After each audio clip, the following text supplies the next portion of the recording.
So we help the weakest segments of society. That's what our donors want. That's what I want. We don't do high-profile kinds of things. We help almanot, ילדים בסיכון, נוער בסיכון, mazon, trufot. We are now going to give, and if this is an area, then this is an area that's really important to us this year, this coming year. We're going to contribute $28 million to Kshishim, to a national project on Kshishim. And we're not waiting for the government, and we're not basing our expectations on shutafut with the government. I might say we are one of the few charities, I think, here in Israel, that does not raise money here in Israel. It's a gift. We bring gifts of love from Christians who want to say to us, you are not alone. We are standing with you. And it's a gift. And people often come up to me because we've become really high profile. And people come up to me and they say, oh, what you're doing is so wonderful. How can I contribute? I say, you can't. So we've now developed a program which we're implementing, in fact, now for Rosh Hashanah, including today, we started the Mivtza, of Hitnadvut. We have already 1,500 Mitnadvim. And for some of the projects, we need 3,000, 3,500. And so we're increasing our Hitnadvut. Israelis love to do something. Unfortunately, and this is my critique, if you will, of what happened this morning or this afternoon of Israeli society, you don't have the concept of charity. You don't have the concept of corporate responsibility permeating Israeli society today as it does in the United States. You have the busha that Israel is behind Mexico at the bottom of the list of the OECD. So I don't care about the high tech. I don't care about startups. I care about that lady here in the Tikva area and the young boy who's one out of 3 children in Israel, you know this, is going to sleep hungry. 1 out of 3. Holocaust survivors who went through what they endured. And I'm not talking about in Ukraine or Moldova. I'm talking about in Israel, who every day have to choose between medicine and heating fuel or electricity and food and rent, because what they get from their, Mas Haknatza or Zikna, Kitzvot Zikna, which have gone down, and now there's more kitzutzim.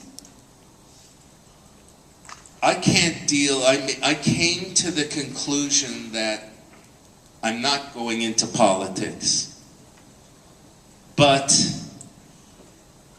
I can do what I can do chutz me hamizgeret hazeh hapoliti. It's not enough. And that's what keeps me going. Knowing that half of the glass is still not full. People say, oh, you should feel such fulfillment and such happiness at all you're doing. $150 million and giving it away in programs of bitachon. We've built or shiputzed 2,600 miklatim. 2,600 miklatim given by non-Jews to help the people of Israel. And would you believe it, that there are 2 or 3 prominent rabbis who have actually said halachically, if bombs are falling on you and the miklat near you is one of the Keren Lididuts paid for by Christians, asur to go in it. Horrible.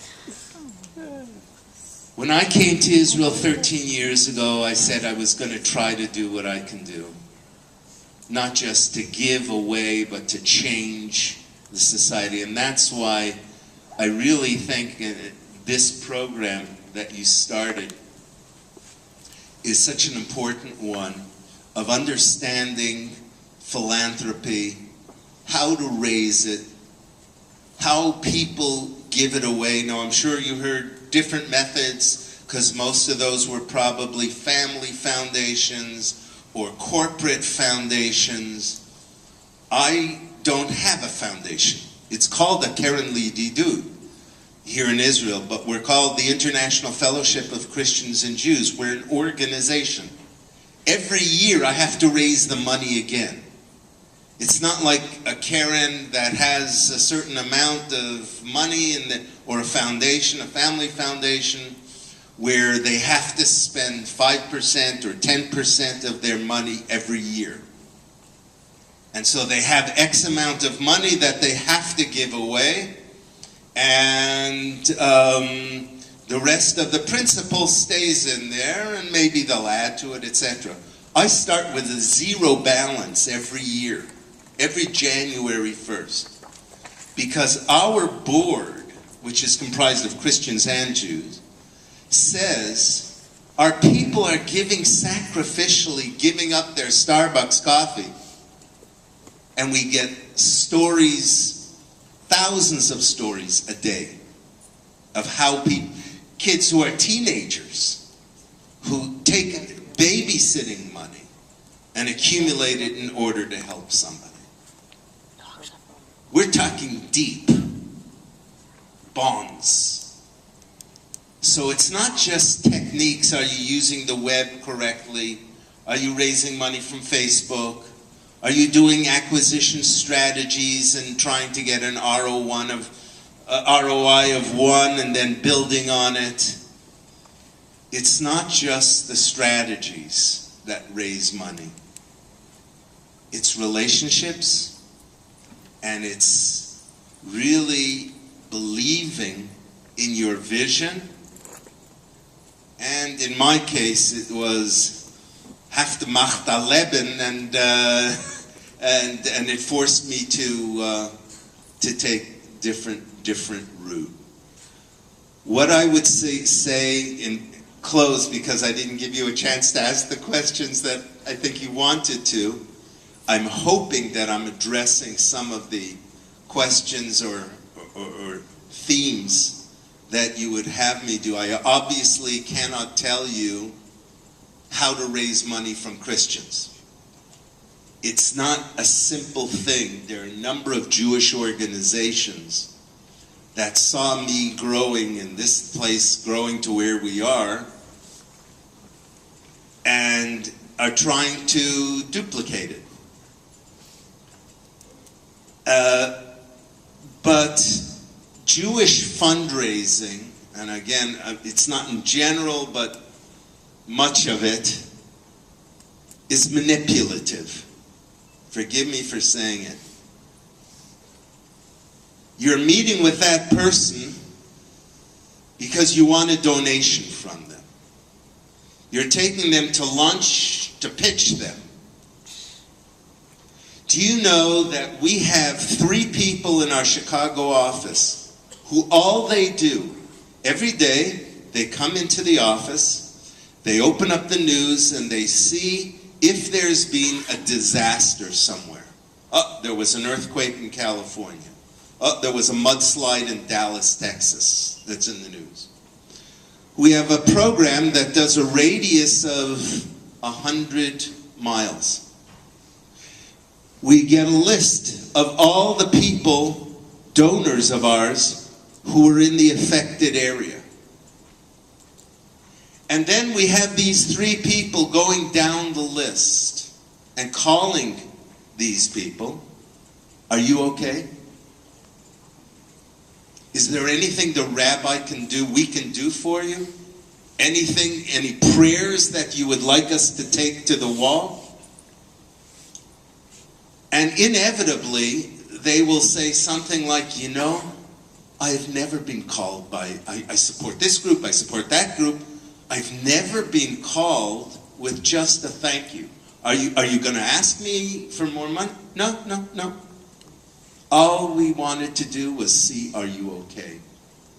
And that's what makes it, I know it's a dangerous word for lots of Jews, but the difference between a fundraising organization and a ministry or a shlichut in Hebrew would be the best way to do it. I don't know how to raise money without passion. I don't know how to raise money. I'm regarded as, people saying, the top Jewish fundraiser in the world today. I don't want to be known as a fundraiser. I'm not a fundraiser. But when it came time in the Ukraine, months ago, when the Jewish community was being, 12 people from the Jewish community in Donetsk were killed. And Jewish refugees were happening, the first time since the Holocaust. Jews fleeing Donetsk, Lugansk, Crimea. They had no place to go. And nobody was helping. Nobody, no Jewish organization was helping. Thank God for Chabad. But I went there and worked with our Chabad companions. We fund a number of summer camps in the former Soviet Union. And one of them is in a place called Toremet, which is near Kiev. That summer camp, as of July 1, became a Merkaz Leplitim. We fit in a 300 plitim into our kids' camp. The kids saw what it is to be a palit. It's a learning experience. Now there are thousands. I can raise money without techniques. When there's a cause that's meaningful to me, I can convey that to others. Fundraising, unfortunately, here's another hit, has become a profession. Fundraising is not a profession. You can have all the yeda. Fundraising is a calling. We don't, in Hebrew, have a good word for that. Shlichut is the closest. But real fundraising is a calling.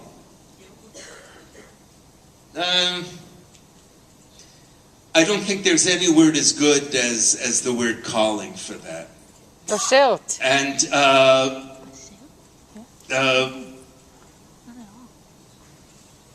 you need to really believe, if you're on the fundraising side, you need to believe passionately in what you do. Now, the fact that we are small still, we're not bureaucratic, there is too much power at the top, which is me, and I am the brand, but I can reach 14.5 million people through 1 hour at a radio studio. And through a half-hour television infomercial, etc., to broadcast it out.